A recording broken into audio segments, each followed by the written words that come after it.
Bro, this chapter, bro, this freaking chapter. First off, this chapter has a fewer amount of pages than normal, and I am not mad at that fact whatsoever. In fact, I am 110% okay with that, because every single page in this thing is just used to its utmost ability. Its potential is brought out to 100%. You could do no more with these pages. Tabata was drawing and writing on these things like they were the only ones he got.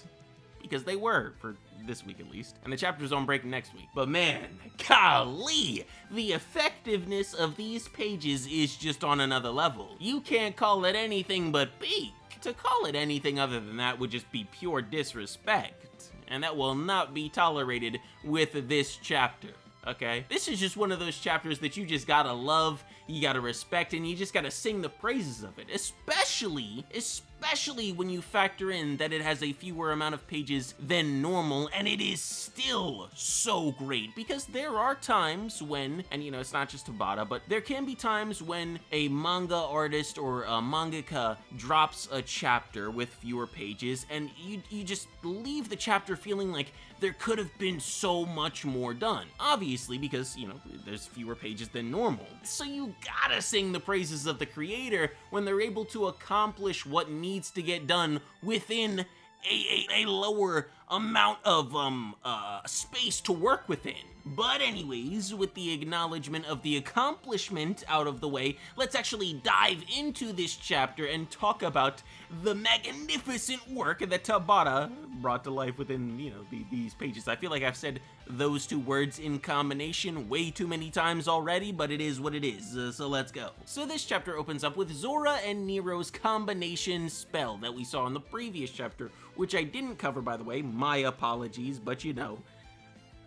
Anyways, like I said, it opens up with this combination spell, and right off the bat, bro, we get to see Zora drawn in magnificent fashion. We get some unique angles here, some unique page panel creation, just some overlapping going on. I just love this chapter, bro. I can't stop praising it. And I gotta praise the shit talk too, because once their spell is activated, there being Nero and Zora, because it's a combination spell, right? Once it's activated and it absorbs all of the power that Lucifero was outputting against the both of them, Zora then makes a fist, right? And he uses that magic power, he doubles it, and and he says, I'm gonna deal this back to you twofold, almighty demon lord. I love the way that he just insults this man just by saying his title.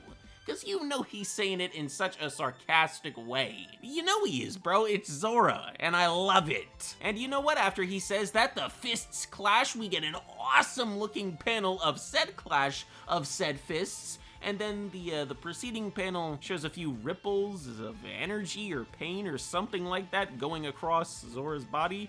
So that's just to show that he took on way more damage doing that than Lucifero did. In fact, Lucifero doesn't really take on any damage, but surprisingly, that spell does actually knock him back. And I say surprisingly because I didn't expect that whatsoever. I kind of just figured he would tank it, but that's not the case. Also, I gotta ask something, bro. Was Lucifero asleep the entire time he was being used by Dante? He had to have been, right? Because this dude is like unfamiliar with everything. Example 1 was him not knowing that Yami had dark magic. Like, did you not experience the pain that Dante went through? Or did you not even observe him getting washed by Yami with said dark magic? And then example 2, you look at Zora's grimoire and you're like, oh, a grimoire, how annoying. How did you not know he had a grimoire? He was there when Magna took on Dante. This man must have been taking a deep, deep sleep. I don't know, bro, or he just doesn't pay attention. One of the two. But anyways, after that, we then get the return, okay? The not long-awaited, the short-awaited return of Yami and Nacht to the battlefield. And they have, for the first time, well, not in Black Clover, but in this arc, and like this is the first time. For the first time, we get to see them actually team up and work together. That's what I was trying to say. And oh my gosh, bro. While I liked everything that came before this, everything after this is just, oh my gosh. It's just so epic. It's just so epic. So the two of them, right off the bat, they compliment Nero and Zora, and then they go on to compliment the Black Bulls. They're like, these guys are great, and they've been doing so much. They've all went past their limits. So now it's time for us to step up to the plate. And I actually, in a way, kind of made a comment about that whole thing before the chapter came out because I was looking at the spoilers, and I had said something along the lines of like, you know, even after all of this character progression and all this growth and all these power-ups for all these characters, it's crazy to see that Yami and Nacht are still on top. Like, no matter what these guys do, all of these, kind of even the captains, bro. No matter what the captains or anyone else in the squads do, they'll never be able to top Yami and Nacht, it seems. They're just too OP.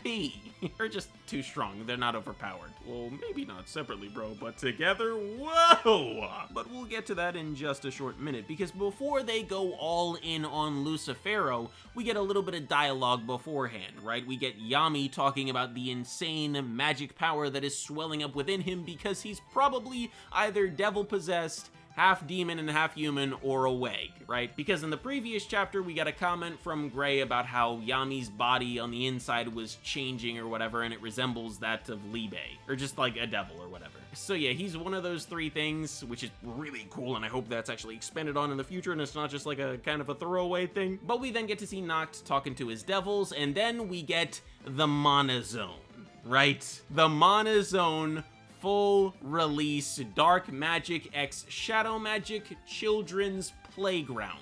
Little bit of a weird name for a spell, I will admit. But the spell itself is just insane. It's like this town created out of shadow with a black moon above it with hands coming from the moon. And the look in and of itself isn't just what makes the spell so good and insane. What makes it those things is the synergy it has because of the two elements that both of the characters wield, or because of the elements that both of the characters wield, that being dark magic and shadow magic.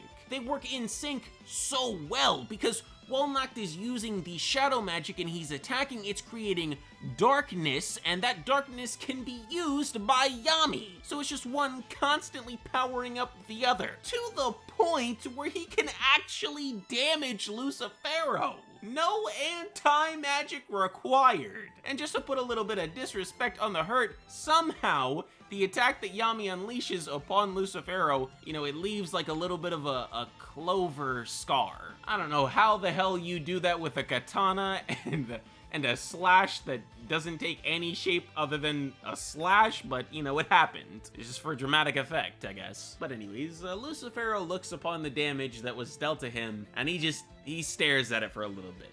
And he then comes to the realization that humans actually have the potential to defeat him. He acknowledges the fact that he could possibly lose here, and he gives it up to said humans in a panel that is being memed at the moment very heavily in the Black Clover community. I actually kind of like those memes. They're pretty funny. But he then follows up the acknowledgement of their skill and their potential by, I wouldn't even call this a threat, bro, making a promise that he is going to kill all of them without a fail. Promises can still be broken, so I'm not saying that everybody here is gonna die, okay? Just want to make that clear. But he continues by saying that he's not just gonna kill everyone here, he's gonna kill their parents, their siblings, their friends, their neighbors. Without remorse, he will kill every last human. And from here on out, he's not gonna be holding back anymore. Bro, I knew this man was holding back the entire time. That was pretty obvious, but just to hear him say it, it's just like, what are we in for? Bro, can we call a timeout? Can we call a truce? Hell nah, bro. Who wants a truce? It's time to beat ass. And thankfully, Yami and Nacht won't have to do it alone, because Asta has his damage sealed by Nero, and you know, I don't know if his stars healed him or he just decided to get back up. You know, one of those things happened. But at the end of the day, Yuno and Asta are up and they're back in the fight. So we're getting Nacht, we're getting Yami, we're getting Asta, and we're getting Yuno up against 100% of the 50% of Lucifero that has been manifested. And the final panel of this chapter is just Oh my gosh! It's excellent. And the form that Lucifero is taken, once again, just reminds me of Ulquiorra. It has a very, Bleach and Destiny vibe to it to me, which instantly makes me think that it's very cool, and it makes me like it oh so much. Anywho, though. With us being at the end of the chapter, that's going to do it for this video. So, thank you all very much for watching. I hope that you all enjoyed. If you did, make sure to like, comment, and subscribe with the notifications on. And, I'll see you all in the next one. Peace out, everybody!